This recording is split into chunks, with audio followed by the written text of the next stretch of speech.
Il faut analyser et évaluer ces situations délicates et sensibles avec du sang-froid et surtout résister à la tentation de la stigmatisation ou des généralisations abusives. Bien sûr que chaque cas est un cas, il faut le détailler.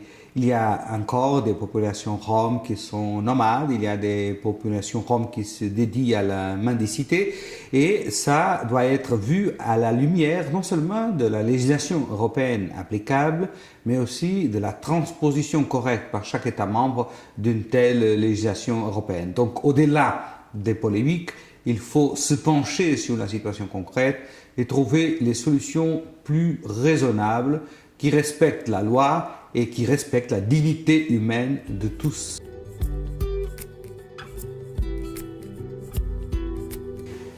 La liberté de circulation et de choisir la résidence et le travail dans un autre État membre que celui de l'origine du citoyen, c'est une liberté fondamentale depuis 1957.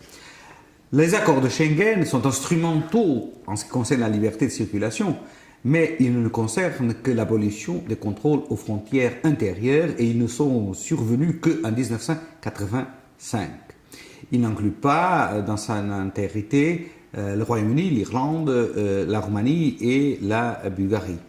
Sans doute que l'abolition des contrôles aux frontières extérieures exige le renforcement de la coopération dans la lutte contre la criminalité transfrontalière et un partage de la responsabilité en ce qui concerne le contrôle des frontières extérieures communes de l'Union européenne. Mais il faut bien distinguer ce qui est une liberté fondamentale de l'Union européenne, ce qui est un accord instrumental tel que l'accord de Schengen d'abolition des contrôles aux frontières intérieures.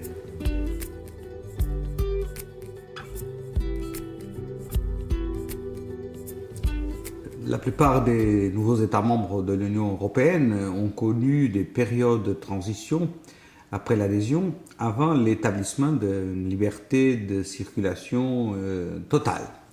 Et le cas de la Roumanie et de la Bulgarie n'est pas une exception. Et ces dérogations arrivent à la fin le 1er janvier 2014.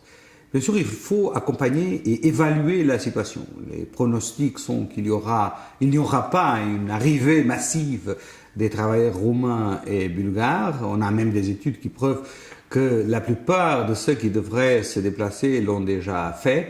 Mais de toute façon, il faut garantir l'équilibre de ce mouvement de population et surtout utiliser tous les outils qui sont à la disposition des États dans l'acquis communautaire, y compris la possibilité de restreindre l'accès à certaines professions qui sont sous tension, sous pression dans les marchés de travail d'accueil.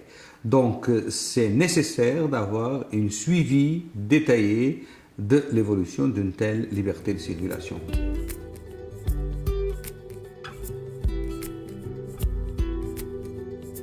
La Bulgarie et la Roumanie, dans une certaine mesure, sont déjà dans le système Schengen parce qu'ils participent à plusieurs des dimensions Schengen, y compris la lutte contre la criminalité. Ce qui manque encore, c'est la décision de faire l'abolition des contrôles aux frontières intérieures entre la Roumanie et l'ensemble des États membres et la Bulgarie et l'ensemble des États membres.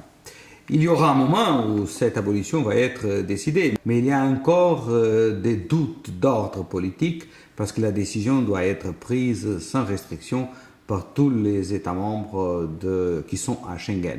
Donc j'admets que s'il y a des progrès, non seulement dans le contrôle des frontières extérieures de la Roumanie et de la Bulgarie, mais surtout dans la lutte contre la criminalité originaire de ces deux pays et de l'intégrité de l'état de droit dans ces deux pays, le moment venu, la décision de faire l'abolition du contrôle aux frontières intérieures surviendra.